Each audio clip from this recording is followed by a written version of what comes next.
പത്തനംതിട്ട കോന്നി കല്ലേലി ശിവചാമുണ്ഡി ക്ഷേത്രത്തിൽ മോഷണം.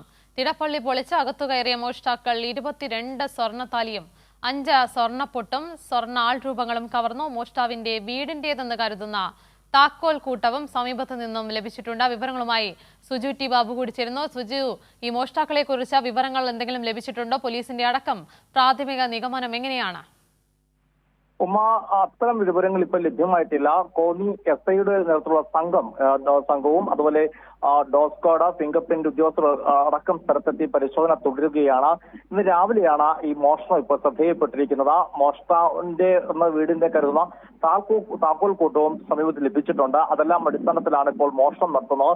ഏതായാലും പരിശോധനയിൽ ഈ ക്ഷേത്ര അധികൃതർ പറയുന്നത് ഈ 22 സ്വർണ്ണ താലികൾ, അതുപോലെ 5 സ്വർണ്ണപ്പൊട്ട്, സ്വർണ്ണ ആൾരൂപങ്ങൾ, അന്നദാന വഞ്ചിയിൽ നിന്നും 20,000-ലധികം രൂപ മോഷ്ടിക്കപ്പെട്ടതാണ്. ഇതെല്ലാം അനുസരിച്ചാണ് പോലീസ് ഇപ്പോൾ അന്വേഷണം ശക്തമാക്കിയിരിക്കുന്നത്. കല്ലേലി ശിവ ചാമുണ്ഡി ക്ഷേത്രത്തിലാണ് കഴിഞ്ഞ രാത്രി മോഷണം നടന്നത്.